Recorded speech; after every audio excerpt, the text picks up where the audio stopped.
Bismillahirrahmanirrahim. Assalamualaikum warahmatullahi wabarakatuh. Apa kabar kawan saya keedukasi? Semoga semuanya sehat tak kurang suatu apa. Nah, pada kesempatan kali ini kita akan sharing atau membahas bersama tentang pengisian data KIP kuliah. Bagi teman-teman atau adik-adik yang akan mendaftar kuliah, terutama jalur SNMPTN yang akan dimulai pada 14 Februari besok ya. Dan yang ingin mengajukan KIP kuliah tentu saja harus sudah mengisi data dan menyelesaikan isian yang ada di KIP kuliah gitu ya. Nah, pada kesempatan kali ini kita akan mencoba melihat data apa saja sih yang diperlukan dan bagaimana cara mengisinya. Oke, untuk menghemat waktu langsung saja kita akan mulai dari yang pertama, bagaimana membuat akun KIP kuliah.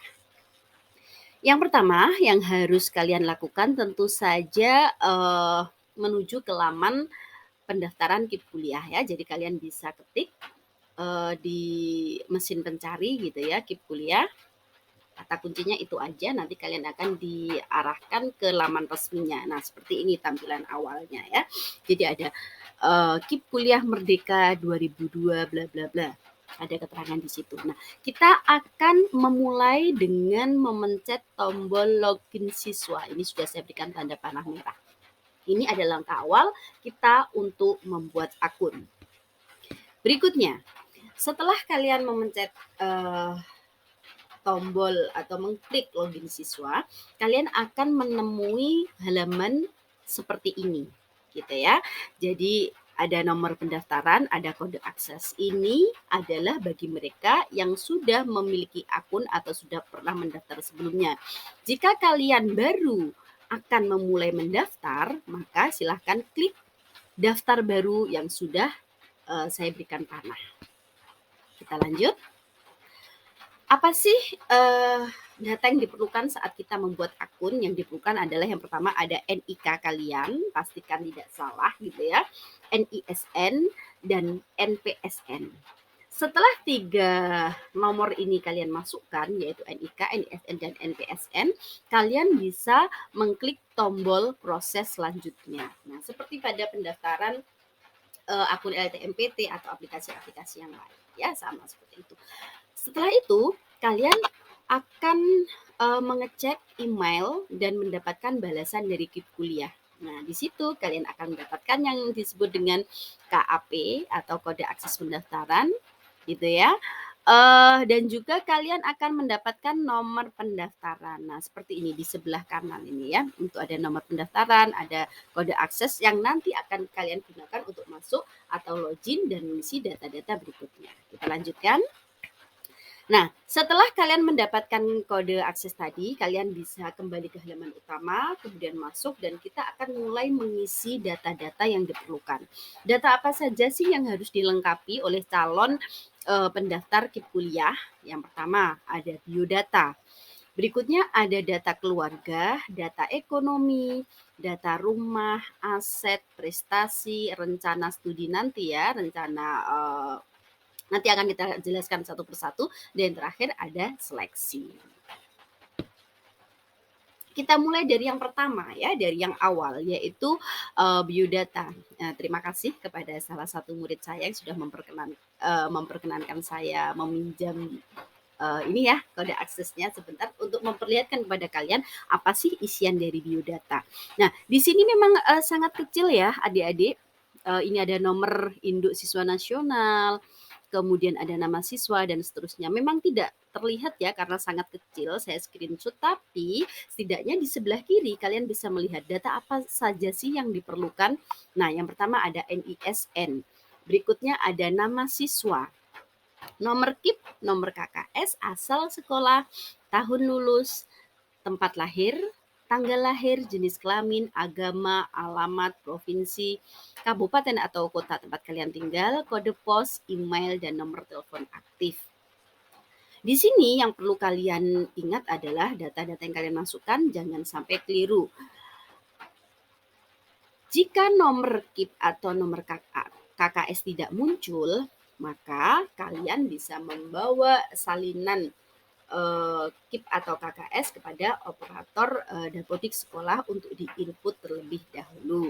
Nah, saat kalian klik biodata ini, kalian bisa memasukkan data-data seperti NISN dan seterusnya itu pada ini ya yang sudah saya berikan tanda panah warna ungu. Nah, di sini ada perbarui biodata. Nah, setelah kalian klik ini akan muncul kolom-kolom yang bisa kalian isi dengan data-data NISN, nama siswa dan seterusnya. Seperti itu. Jadi isi dari biodata seperti ini adik-adik ya. Kita lanjutkan ke berikutnya. Nah, setelah biodata, kita berlanjut ke bagian keluarga. Caranya sama ya. Setelah kalian klik keluarga, kemudian berikutnya klik perbarui data keluarga. Nah, di sini ada nomor kakak, NIK kepala keluarga dan seterusnya. Nah, karena ini tidak terlalu jelas atau ngeblur ya, di sini sudah saya tuliskan nih data apa saja yang diperlukan, yaitu kalian fokus ada nomor kakak, ada NIK kepala keluarga, nama ayah atau wali, status ayah atau wali, hubungan dengan ayah, pendidikan ayah, pekerjaan ayah, detail ayah, nama ibu, status ibu, pendidikan ibu, pekerjaan ibu, detail ibu, jumlah tanggungan, nomor telepon orang tua. Nah, di sini adik-adik sebenarnya sudah dikasih pilihan ya. Jadi maksudnya di sini statusnya apakah ayah kandung, ayah tiri, kemudian pekerjaannya apa, pendidikannya mulai dari tidak sekolah sampai ke pendidikan tertinggi S3 dan seterusnya. Jadi kalian nanti tinggal memilih sesuai kondisi kalian. Nah, detailnya akan coba kita lihat satu-satu ya supaya kalian tidak bingung. Tadi data keluarga, kalau kalian klik ya, nanti akan muncul seperti ini. Diminta foto bersama keluarga. Nah, ini adalah foto diri kalian bersama keluarga kalian. Ya, keluarga lengkap kalian di depan rumah ya. Di sini diminta mengisikan NIK kepala keluarga dan nomor kartu keluarga. Berikutnya informasi tentang ayah. Nah, ini misalnya ya. Nama ayah siapa? Kemudian status ayah, apakah masih hidup, apakah sudah wafat, ataukah berpisah atau bercerai dengan ibu kalian. Nah, di sini sudah ada pilihannya semua adik-adik. Kita tinggal klik sesuai dengan kunci. Nah, di sini detail hubungan juga nanti akan ada pilihannya ya. Yang tadi saya sebutkan di awal, apakah ayah kandung, ayah tiri atau ayah sambung gitu ya. Ada pilihannya semua. Nah, untuk bagian detail ayah di sini kalian bisa ceritakan lebih detail tentang kondisi ayah kamu. Misal, usia ayah kamu berapa, pekerjaannya bagaimana, sehari-hari dapat penghasilan berapa, kemudian harus menghidupi siapa aja yang ada di rumahmu, kondisi kesehatannya, apakah ayah baik-baik saja atau mengidap penyakit tertentu. Intinya yang memperjelas bagaimana kondisi ayah kamu sekarang gitu ya. Jumlah tanggungan yang dimaksud jumlah tanggungan di sini adalah jumlah orang di keluargamu atau yang tinggal di rumahmu yang belum bekerja gitu ya.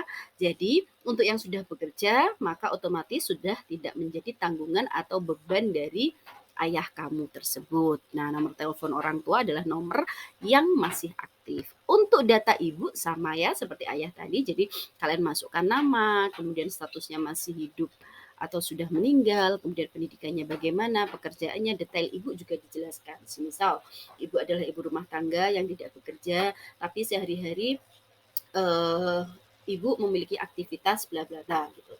Kamu jelaskan di situ bagaimana kondisi kesehatan ibu. Semisal ibu menderita penyakit mah dan juga linu-linu di area lutut, misalnya seperti itu ya. Jadi terserah bagaimana kalian menjelaskan kondisi sebenarnya dari ibu kalian. Oke, setelah data keluarga selesai, mari kita lanjutkan ke data berikutnya. Nah, data berikutnya adalah data ekonomi. Sama ya, caranya seperti yang sebelumnya. Kalian klik ekonomi, lalu perbarui ekonomi. Nah, di sini nanti apa sih yang diisikan? Nah, di sini sudah saya tuliskan pekerjaan ayah atau wali, penghasilan ayah, pekerjaan ibu, penghasilan ibu, total hutang kepada pihak lain, cicilan dibayar per bulan, total piutang kepada pihak lain, cicilan piutang dibayar per bulan, dan tabungan keluarga. Jadi semuanya sebenarnya kalian sudah dikasih pilihan ya, tinggal klik atau jika membutuhkan menuliskan nominal rupiah tertentu, kalian tinggal menuliskan sesuai kondisi kalian yang sebenarnya. Nah, detailnya seperti ini ya, adik-adik. Jadi, deskripsi keadaan ekonomi. Nah, sama seperti tadi ya, detail ayah atau ibu kalian diminta menarasikan atau menjelaskan dalam kalimat tentang bagaimana kondisi ekonomi keluarga kalian saat sekarang. Nah, di sini yang saya kasih tanda ini ya, tanda panah. Nah, ini jangan sampai lupa nih. Ini bisa kalian klik untuk memilih berapa sih penghasilan ayah, berapa penghasilan ibu, kalau punya hutang berapa dan seterusnya, gitu ya. Dan dokumen pendukung kegiatan ekonomi, eh, mohon maaf bukan kegiatan ekonomi ya, keadaan ekonomi. Di sini bisa kalian upload data-data yang mendukung kondisi ekonomi keluarga kalian seperti kartu KKS, seperti rekening listrik, seperti pajak bumi dan bangunan dan lain sebagainya. Intinya yang menunjukkan bahwa kondisi ekonomi kalian seperti apa, gitu ya. Oke, berikutnya untuk rumah sama ya, klik perbarui data rumah. Nah, di sini nanti akan ditanya apa sih yang ditanyakan, yaitu tentang kepemilikan. Itu punyanya siapa? Apa punya sendiri, punya orang tua, ngontrak atau yang lainnya ditanyakan di situ. Kemudian tahun perolehan adalah tahun kapan rumah itu mulai ditinggali oleh keluarga kalian. Sumber listriknya dari mana, daya listriknya, luas tanahnya, NJOP per meter berapa, luas bangunan, bahan lantainya dari apa, apakah dari keramik, atau dari ini ya, plester, dari tanah atau dari apa, bahan temboknya apakah dari tembok, dari kayu, dari bambu atau dari apa, nanti akan ada pilihannya. MCK sumber air, jarak dari pusat kota, maksudnya dari pusat kota ke rumah kamu itu berapa kilometer dan jumlah orang yang tinggal di rumah kamu tersebut. Nah, ini nanti kalian akan diminta foto rumah tampak depan yang harus diupload gitu ya, dan ada foto ruang keluarga. Nah, ini saya screenshotkan detailnya ya di sini sudah ada isiannya ya semua, tinggal klik, tinggal memilih gitu ya. Jadi kita sudah dipermudah oleh pemerintah ya dalam hal ini. Jadi kalian nggak usah khawatir. Nah, untuk tadi pajak bumi dan bangunan yang NJOP itu mana sih? Nah, ini sudah kita berikan keterangan ya contohnya. Nah, ini yang bangunan yang dimasukkan yang mana angkanya. Nah, ini sudah kita kasih kotak untuk mempermudah kalian. Oke, setelah selesai dari keadaan rumah, kita akan berlanjut ke aset gitu ya. Untuk aset sama caranya klik aset, kemudian ditambahkan aset apa saja yang kita punya. Nah, ini barangnya apa? Misalnya barangnya televisi, mereknya apa gitu ya. Ini sudah ada jenis barangnya apa sih, tahun perolehannya kapan gitu. Jadi nanti kalian tinggal memilih ya di sini jenis barangnya apa, misalnya jenisnya transportasi yaitu motor gitu ya, tahun perolehannya kapan, misalnya belinya barusan tahun 2020, metode perolehannya bagaimana, kondisinya, harga belinya, harga jualnya gimana, kemudian kalian tinggal klik tambahkan aset seperti itu ya. Ini untuk yang saya kasih tanda kurung ini artinya apa, kalian jangan lupa untuk ngeklik di sini ya, karena ini di tanda panah ke bawah ini ada pilihan-pilihan yang bisa kalian ambil. Oke, kita lanjut dengan prestasi. Prestasi ini opsional ya, artinya tidak wajib. Artinya kalian bisa memasukkan data prestasi ini jika memang kalian memiliki prestasi. Dan yang diperkenankan atau diperbolehkan untuk diisi itu hanya 3 prestasi. Tentu saja prestasi yang terbaik. Untuk gambaran detailnya akan coba saya perlihatkan ya. Di sini ada kan nama kegiatannya apa, kemudian itu jenis kegiatannya itu individual ataukah kelompok. Artinya kamu saat itu lombanya gitu ya, prestasinya itu kamu sendiri atau dalam tim gitu ya. Kemudian tingkatnya apa? Apakah kabupaten, provinsi, nasional, internasional, tahun perolehannya kapan, pencapaiannya sebagai apa gitu. Dan untuk bukti pendukung kalian diminta untuk mengupload atau mengunggah scan sertifikat dari prestasi tersebut. Oke, berikutnya untuk rencana.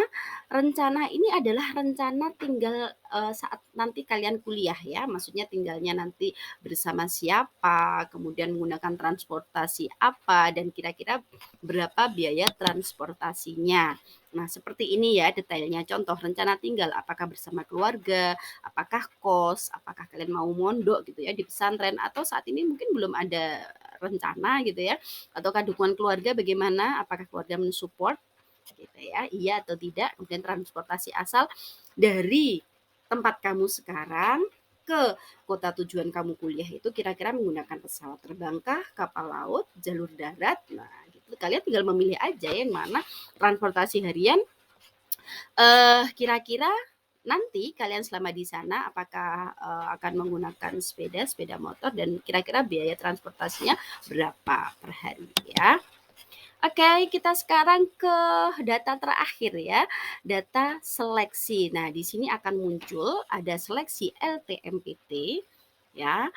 Dalam hal ini tentu saja ada SNMPTN dan ada SBMPTN, kemudian ada seleksi politeknik dan kemudian ada seleksi mandiri. Nah, untuk saat ini yang sudah bisa diklik itu adalah seleksi LTMPT dan politeknik. Untuk mandiri memang belum bisa diklik ya. Untuk tampilan yang LTMPT, mohon maaf saya kembali dulu ya. Untuk yang SNMPTN atau seleksi LTMPT walaupun sudah dibuka, tapi nanti kalian jangan kaget ya karena di situ tidak akan muncul pilihan. Kenapa? Pilihan itu nanti bisa kalian pilih langsung di portal atau di lamannya LTMPT. Sedangkan untuk politeknik kalian bisa klik di sini ya.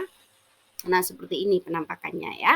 Jadi nanti kalian, lihat di tanda panah, nah seperti yang sebelum-sebelumnya ya, kalian di sini nanti akan bisa memilih, politeknik mana yang kamu inginkan, gitu ya. Itu nanti ada banyak sekali pilihannya, kemudian prodi pilihan pertama di mana, pilihan kedua, dan kalian bisa melanjutkan sampai dengan selesai, gitu ya. Itu prosesnya semua selesai, lalu nanti kalian bisa menyimpan dan mengunduh isian-isian tadi dan bukti bahwa kamu sudah terdaftar di KIP kuliah. Nah, demikian kawan-kawan semua, semoga apa yang saya sampaikan bisa memberikan sedikit gambaran. Jika ada yang masih perlu kita diskusikan, silahkan tuliskan pertanyaan di kolom komentar dan akan kami respon secepatnya. Terima kasih untuk perhatian dan kerjasamanya. Sampai bertemu di video berikutnya. Assalamualaikum warahmatullahi wabarakatuh.